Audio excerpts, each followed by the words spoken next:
Modern life can be confusing. Is there a rule book that you're using? No, there's not, because there isn't one. Worry not, dear Philistines, for here we are, your social queens. We rule with a gentle hand. May our wish be your command. All right, so the question is... Closer. Why? Because you're quiet. Closer. Stop it.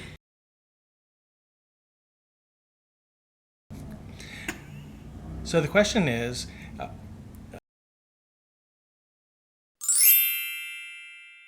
If someone raises a divisive topic at a dinner party and you disagree, do you voice your opinion? First of all, I'm excited that I'm invited to a dinner party. Right. Sounds really fun. I don't think it applies anymore to be this civil person that doesn't bring up controversial things because of social media. You can see what your grandma thinks. She's posting all these memes. And who are these people? These people are your friends? If you're going to be literal about it, David, Well, you need to tell us how... Or if they're work acquaintances, maybe I want to get a promotion. And then I'm going to find out what their beliefs are and pretend I believe that too. It depends on the situation. I was at a dinner outside thing, and somebody actually, while we're all eating these little pass-around things, I don't know how it came up, started talking about the 9/11 conspiracy.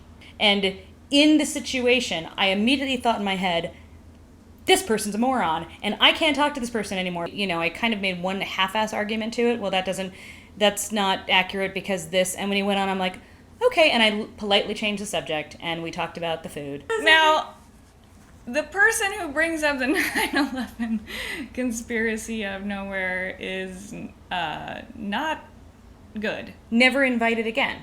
No, and don't do that. I don't know, it would be hard for me to not or respond at all. I couldn't not. I had to. Or at least I'd probably respond with like, if you're bringing it up in a just out of nowhere, we're talking about how creamy the mashed potatoes are. We were sitting at a dinner party with the family and somebody goes, I love Hillary or I love Trump and this is why. Like, whatever it is, you just go, that's awesome. Did you hear about this thing they invented that was this totally other, not Hillary related and to Trump this thing? invented a thing together? No, not that. As long as it's not a button topic and we all have them. Maybe even if it is, I think everything can be discussed. It Can be, but realistically... Yeah, I guess you're right. So we're at a dinner party. Yeah, we're at this dinner party. We're eating these mashed potatoes. There's wine at mine and not at yours. There's just mashed potatoes and wine. And wine. And someone else, not us. No, God, not us. Brings up a thing that is a hot button issue. Divisive. Okay. Yeah. And I assume this is a grandpa of some kind. Or an uncle. Yeah, love him to death, but it's So- like, why are you bringing that up now? Your friend Obama! I love my father-in-law, but it's always, to hear about what your friend Obama said. I'm like, how is it my friend? I don't, like, why is it suddenly my I responsibility? barely hang out with him. Yeah. So in that case, I go, for the good of, I guess, other people, you... The good of other people. What makes them comfortable? What's etiquette? The comfort of the other people at this dinner party. With wine and mashed potatoes. And lots of uncles, fathers, and the occasional mother. Why do we invite this group of people that we knew were going to disagree? This is family, David doesn't know how to invite people to a dinner party.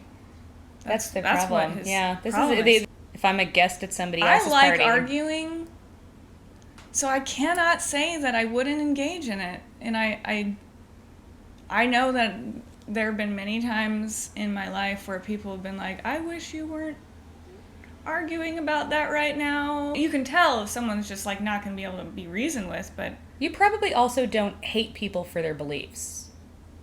I have a hard time being like emotional about people's beliefs because I see it more like a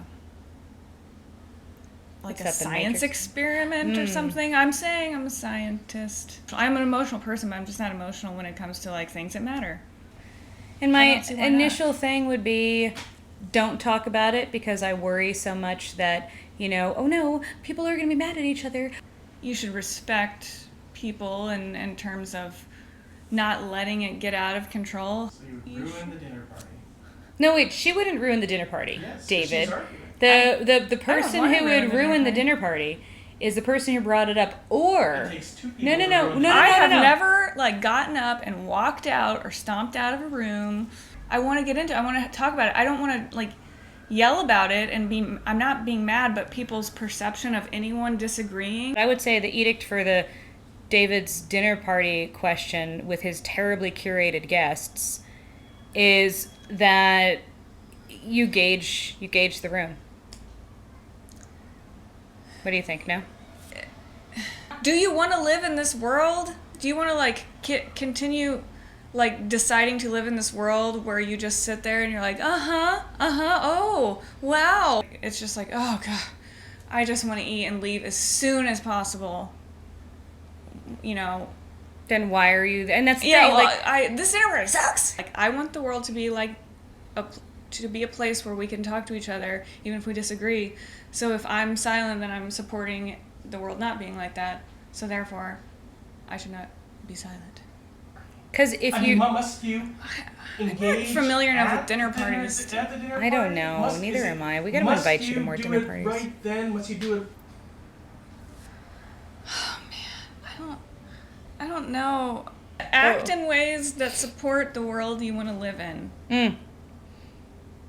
Even though you don't, and just admit Even it, you though won't. you're a hypocrite and you Understand are weak that you're a hypocrite and own it. You will never make an impact in the world because you're too afraid of people not liking you. I don't know. I think I'm undecided. You're undecided. No, I'm not. You think you should. The world you Speak want to your live in is one where people can speak their mind and not be sent away for it. Yeah. Not And 1984. granted, you, who I'm talking to, may not be a person who can speak their mind without getting very emotional. Maybe you suck at it. But I'm still going to stand by, you should speak your mind. That was directed at me. And that... No, it wasn't. I said it was emotional. Yeah, not Okay. everything's about you. Yes, it is. So the edict is, live your truth. At the dinner party.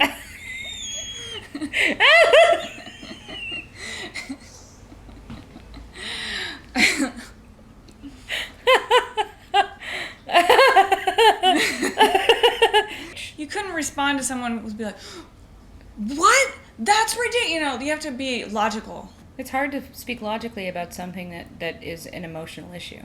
Don't make a face where your eyebrows go up and your eyes get really It's big. a micro expression. I can't help it.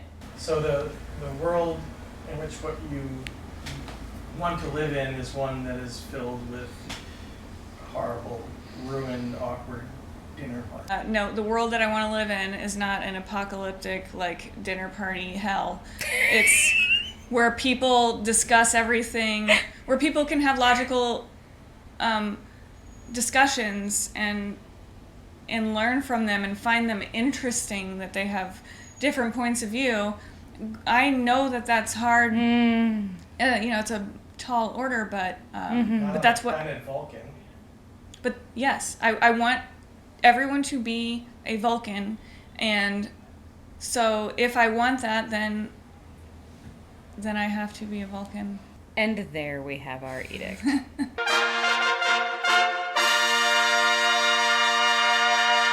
At the dinner party, With wine and mashed potatoes, which has been established, if somebody raises an issue that's either mostly inflammatory or divisive, speak your Vulcan mind.